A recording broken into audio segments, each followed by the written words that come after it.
हम सब हमेशा आसमान के तारों में राज ढूंढते हैं, है ना? पर सच तो ये है कि हमारे ग्रह के सबसे बड़े, सबसे गहरे और शायद सबसे खतरनाक रहस्य हमारे पैरों के ठीक नीचे हैं, समंदर की गहराइयों में। और ये सिर्फ कहने की बात नहीं है, ये वाकई में एक ऐसी दुनिया है जहां ऐसी ऐसी चीजें दफन है कि जब वैज्ञानिकों ने उन्हें पहली बार देखा तो उनका भी दिमाग चकरा गया। तो आखिर मिला क्या है हमें वहां? सोचिए, कभी आसमान में उड़ता एक यूएफओ अचानक पानी में गायब हो जाता है, तो कभी समंदर की तलहटी से 60 मीटर चौड़ा एक अजीबोगरीब ढांचा उभर आता है। तो चलिए एक गहरा गोता लगाते हैं और देखते हैं कि इन गहराइयों में आखिर छिपा क्या है। तो सबसे पहले बात करते हैं उन चीज़ों की जो वहाँ होनी ही नहीं चाहिए थी। मतलब ऐसी चीज़ें जिनके मिलने का कोई लॉजिक ही नहीं बनता, लेकिन वो मिली। ये बात है साल 2004 की। अमेरिकी नौसेना के कुछ फाइटर पायलट्स पैसिफिक ओशन के ऊपर अपना एक रूटीन ट्रेनिंग मिशन कर रहे थे।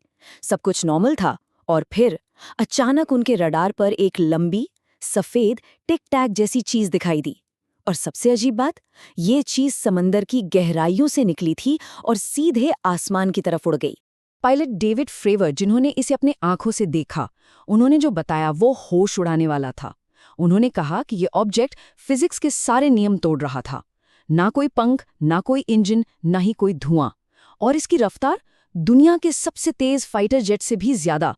और ये पलक झपकते ही बार बार समंदर में गायब हो जाता था, मानो गहराइयों में इसका कोई छिपा हुआ बेस हो।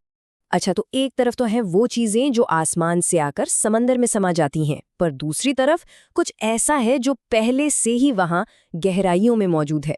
साल 2008 में स्वीडन के कुछ गोताखोरों को बाल्टिक सागर की तलहटी पर एक बहुत ही विशाल, करीब 60 मीटर चौड़ी, एकदम गोल संरचना मिली। और ये इतनी परफेक्ट थी मानो इसे किसी ने बड़ी सावधानी से तराशा हो। और बस तभी से इस पर बहस छिड़ गई, जो आज तक जारी है। एक तरफ लोग हैं जो मानते हैं कि ये हजारों साल पुराना कोई क्रैश हुआ एलियन स्पेसक्राफ्ट हो सकता है। इसकी सतह पर जलने जैसे निशान भी हैं। वहीं दूसरी तरफ कुछ वैज्ञानिक कहते हैं कि नहीं, ये तो बस बर्फ के युग में बना एक अनोखा पत्थर है। सच क्या है, ये अब तक समंदर की परछाइयों में ही छिपा है। और जानते हैं, कभी-कभी ऐसी खोजें बिल्कुल अचानक हो जाती हैं। जैसे 1986 में एक गोताखोर जापान के पास बस मजे के लिए डाइविंग कर रहा था और तभी उसे पानी के नीचे एक विशाल पिरामिड जैसी चीज मिली। उसमें साफ साफ तीखे कोने, सीधी लाइनें और यहाँ तक कि नक्काशीदार सीढ़ियां भी थीं। मतलब ऐसी बनावट जो कुदरत अपने आप नहीं बना सकती। ये सारी खोजें, चाहे वो टिक टैक हो या ये पिरामिड, एक ही तरफ इशारा करती हैं। समंदर में वो चीजें मौजूद हैं जो हमारी समझ से बिल्कुल परे हैं। अच्छा, अनजान चीजों से आगे बढ़कर अब हम उन खोजों की तरफ चलते हैं जो हमें सीधे हमारे अपने ही भूले बिसरे इतिहास से जोड़ती हैं।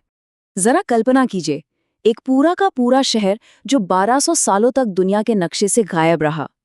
हेराक्लियन कभी मिस्र का एक बहुत ही अमीर और बड़ा शहर हुआ करता था, लेकिन फिर एक दिन अचानक ये पूरा शहर समंदर में समा गया। सदियों तक लोग इसे बस एक कहानी, एक मिथक मानते रहे, जब तक कि साल 2000 में पुरातत्वविदों ने इसे सच में ढूंढ नहीं निकाला। और जब ये शहर मिला तो वहां जो नजारा था वो हैरान करने वाला था। देवताओं की 16-16 फुट ऊंची मूर्तियां, बड़े बड़े मंदिरों के खंडर, सोने के सिक्के, गहने और 60 से ज्यादा प्राचीन जहाजों के मलबे, सब कुछ वैसा का वैसा। ऐसा लगा मानो समय वहीं उसी पल में जम गया हो। पर देखिए, समंदर की गहराइयों में सिर्फ प्राचीन शहर ही नहीं दफन हैं, बल्कि हमारे अपने इतिहास के, हाल के इतिहास के भूत भी वहां कैद हैं। दूसरे विश्व युद्ध की दर्जनों पनडुब्बियां आज भी समंदर की तलहटी पर जंग खाए हुए लोहे के ताबूतों की तरह पड़ी हैं, और उनकी दीवारें उस दौर की न जाने कितनी अनकही कहानियों और रहस्यों को समेटे हुए हैं। और उन्हीं में से एक पनडुब्बी के अंदर से मिला इतिहास का एक बेहद जरूरी हिस्सा, हिटलर की वो top secret code machine, enigma. सोचिए, उस पनडुब्बी के साथ और न जाने कितने राज समंदर की गहराइयों में हमेशा के लिए दफन हो गए। ये सारी खोजें एक ही बात बताती हैं कि समंदर एक टाइम कैप्सूल की तरह है, जो हमारे गुजरे हुए कल को अपने अंदर सहेज कर रखता है। तो चलिए, अब हम इस सफर के सबसे गहरे और शायद सबसे अजीब हिस्से में उतरते हैं। एक ऐसी दुनिया जहां ऐसे ऐसे जीव रहते हैं जो जिंदगी की हमारी परिभाषा को ही चुनौती देते हैं। सदियों से नाविक एक समुद्री राक्षस क्रैकन की कहानियां सुनाते थे, जो जहाज़ों को अपनी भुजाओं में जकड़ लेता था। सबने इन कहानियों को बस लोककथा मानकर उड़ा दिया, तब तक जब तक समंदर ने खुद अपना सच सामने नहीं रख दिया। 15-15 मीटर लंबे विशाल स्क्विड के कंकाल मिले, और ये इस बात का जीता जागता सबूत था कि वो कहानियां सिर्फ कल्पना नहीं थीं। अब आर्कटिक के बर्फीले पानी में चलते हैं, जहां एक ऐसा जीव रहता है जिसने सच में समय को भी मात दे दी है। इसका नाम है ग्रीनलैंड शार्क, और वैज्ञानिकों का मानना है कि ये शार्क 400 साल से भी ज्यादा जिंदा रह सकती है। अब जरा एक पल के लिए सोचिए, एक ऐसी शार्क जो आज भी समंदर में तैर रही है। उसका जन्म तब हुआ होगा जब दुनिया में शेक्सपियर अपने नाटक लिख रहे थे, या जब भारत में मुगल बादशाहों का राज था। उसने अमेरिकी क्रांति भी देखी होगी। ये सच में दिमाग को सुन्न कर देने वाली बात है। मेक्सिको की खाड़ी में कुछ ऐसी जगह हैं जिन्हें ब्लू होल्स कहते हैं। ये असल में पानी के नीचे बने विशाल गड्ढे हैं, या कह लें कि पानी के अंदर के भंवर, जो इतने गहरे और रहस्यमयी हैं कि वैज्ञानिक आज तक उनकी तह का नक्शा नहीं बना पाए हैं। कहते हैं कि टॉर्च की रोशनी भी इनके अंदर जाते ही कहीं खो जाती है। देखिए, समंदर की उन गहराइयों में जहां सूरज की एक भी किरण कभी नहीं पहुंचती, वहां जिंदगी एक बिल्कुल अलग ही नियम पर चलती है, और इस नियम का नाम है कीमोसिंथेसिस।